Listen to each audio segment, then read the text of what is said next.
रामनगर गांव में दो मेहनती आदमी रहा करते थे। एक का नाम था सिक्कू, जो कि बहुत ही सरल और सीधा किस्म का इंसान था। दूसरे का नाम मकाऊ था।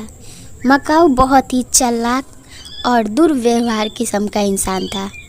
एक दिन मकाऊ के यहाँ सिक्कू की अम्मा जाती, उसे इस तरह से वो धुरधुरा के भगाता, जिस वजह से उनको घर आते ही हार्ट अटैक हो जाता और उनकी मृत्यु हो जाती। अम्मा की मृत्यु के वजह से सिक्कू बहुत ही उदास रहने लगा और उसको अपने काम में मन नहीं लगता। वहीं मकाऊ ज़ोर शोर से अपनी अनेकों काम में ध्यान लगाया हुआ था। कभी नारियल पानी बेचता तो शहर में जाके कभी सब्जियां बेचता, किसी के यहाँ जाके कुछ काम करता तो कभी लकड़ियाँ काटता, जिससे कि वो बहुत सारे धन कमाने लगा था। इतने से भी उसका मन नहीं भरता तो एक दिन वो योजना बनाता और एक पेड़ के नीचे जाता। वो पेड़ जिसके नीचे उसने सुना था कि एक रूहानी आत्मा रहती है। उस आत्मा की इच्छा अनुसार अगर आप कोई काम करें और वो जो बोले आप करें तो वो आत्मा मनचाही मनोकामना पूरा करती है। थोड़ी देर बाद उस पेड़ से वो आत्मा निकलती भी। निकलते ही वो कहती, क्यों याद किया तूने मुझे, बता क्या चाहिए तुझे। साथ में एक छोटा सा बच्चा लिए हुए वो चुपचाप खड़ी थी। वो अपनी मन की इच्छा बताता, वो उसे पूरा होने की कह धीरे धीरे कर उसी पेड़ के अंदर वापस चली जाती। इधर मकाऊ वापस अपने गांव की ओर सोचते हुए लौटता कि चलो अब तो मेरे राज हैं, अब ये सिक्कू किसी भी तरह से मेरे कंपटीशन में नहीं आ सकता। घर जाके वो अपनी पत्नी को ये खुशखबरी देता। उसकी पत्नी पूछती, सुनो जी, आपने वो काम किया जो मैंने अपने मायके से पूछा था और आपको बताया था, क्या वहाँ पे वो औरत मिली थी जो मनोकामना पूरा करती है। इतना सब के बाद मकाऊ सोचता और कहता, अरे हाँ भाग्यवान, तुमने तो बिल्कुल सही कहा था। वहाँ वो औरत भी आई और उसने मुझे वरदान भी दिया। ये सुन उसकी पत्नी खुशी से झूम उठती और उन लोगों को तो ऐसा लगता कि अब गांव का पूरा राजपाट उनके ही हाथ में आने वाला है, क्योंकि गांव के सब लोगों से ज़्यादा अब वो अमीर हो जाएंगे और फिर सब गांव वाले उनके कहे अनुसार ही अपनी ज़िंदगी बिताएंगे। वो लोग अब आपस में घमंड करना शुरू कर देते हैं। इधर मकाऊ की दुकान बहुत चल रही थी और सिक्कू अपना कोई भी धंधा करता, उसका धंधा चलता ही नहीं था। वो उदास अपने चाय के ढाबे के आगे बैठा रहता, अपनी बहुत सारी दाल दौरे का दुकान लेके। उसकी पत्नी भी वहीं उदास बैठी रहती, क्योंकि उनके घर में पिछले कुछ दिन से कोई खाना नहीं बना था, जिस कारण वो लोग आपस में ही बात करते और दिन काटा करते थे। उनकी कोई बिक्री भी नहीं होती थी। उसकी पत्नी रोते हुए कहती, सुनो जी, अगर ऐसा ही चलता रहा तो अब ज़्यादा दिन दूर नहीं जब हम लोग दोनों भूखे प्यासे मर जाएंगे। माँ जी थी जिनके पैसे के वजह से हम लोग का घर चलता था, तब आपका बिजनेस ना भी चले तो हम लोग गुजर बसर कर लेते थे, लेकिन अब हमारा क्या होगा। दोनों तड़प तड़प के रोते हैं।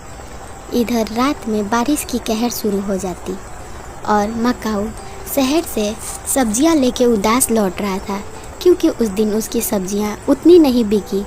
पीछे से उसे कोई आवाज़ लगाता, बेटा। तभी वो पलट के आता और देखता कि सिक्कू की अम्मा उसके सामने खड़ी हैं। उन्हें वो देख बड़ी बड़ी आंखें कर पूछता, अरे अम्मा जी, आप यहाँ कैसे? आप तो नहीं हैं। नहीं, ये क्या हो रहा है? मैं कुछ ज़्यादा ही पैसे के बारे में सोच लिया हूँ, इसलिए मुझे आप दिखाई दे रही हैं। अम्मा कहती, मूर्ख, मेरा बेटा यहाँ धरती पे तड़प रहा है और मेरी अकाल मृत्यु तेरे वजह से हुई है, और तुझे क्या लगता है कि मुझे मुक्ति मिल जाएगी? हंसते हुए एक वो बड़ी पिशाचनी का रूप लेती। वो ऐसी पिशाचनी जिसकी आत्मा बहुत तड़प रही हो किसी के बदले में। वो देख मकाऊ की तो एकदम बोलती ही बंद हो जाती। वो कहता, अम्मा मुझे माफ़ कर दो, मैं अपनी गलती सुधारना चाहता हूँ, अम्मा मुझे माफ़ कर दो। वो अम्मा कहती, सारे गांव वालों को तूने मेरे मौत का कारण झूठ बताया है ना, अब मैं तुझे दंड दूंगी ताकि सारे गांव वालों को तेरी सच्चाई पता चले कि तू कितना बड़ा छली है। इतना कह वो उसे अपनी शक्तियों से वहीं से गायब कर देती। गांव वाले मकाऊ को ढूंढते हुए सीकू के द्वार पे आते। सीकू अपने घर में नहीं रहता, अपने बगीचे में दोनों बैठे हुए थे। तभी गांव वाले वहाँ आते और कहते, ए सीकू, मकाऊ कहाँ है? हमें पता है कि तूने ही उसे गायब किया है, क्योंकि तेरे अलावा उसका कोई और दुश्मन नहीं था। तू जलता है मकाऊ से। सीकू और उसकी पत्नी सफाई देने लगते हैं और कहते हैं कि नहीं, देखो गांव वाले, हमसे बहस मत करो। हम मानते हैं कि मकाऊ ज़्यादा धनवान था हमसे और वो तुम्हें पैसा देता था, तुम लोगों का खर्चा चलाता था, इसलिए तुम सब हमसे लड़ रहे हो, लेकिन हमने कुछ नहीं किया। हमारी बात मानो, यकीन करो तुम लोग। गांव वालों को फिर कुछ ऐसा दिखता कि डर से वो दबे पाँव वहाँ से झट से भागते। ये बात सीकू और उसकी पत्नी को समझ नहीं आती कि ये गांव वाले क्यों चले गए। उनके पीछे उनकी अम्मा की आत्मा आ खड़ी हुई थी और अपने बच्चों को ऐसे उदास परेशान देख उसकी अम्मा तड़पने लगती थी। तभी गांव वाले जाते तांत्रिक बाबा के पास और ये सारी बातें कहते। तांत्रिक बाबा भी समझ जाते हैं कि चलो अब उनके इशारे पे नाचने वाली एक और पिशाचनी मिलेगी। वो अपनी तंत्र विद्या से जंगल में उस रास्ते पे पूजा पाठ करने लगते हैं जहाँ पर सीकू की अम्मा का लाश गाड़ा गया था।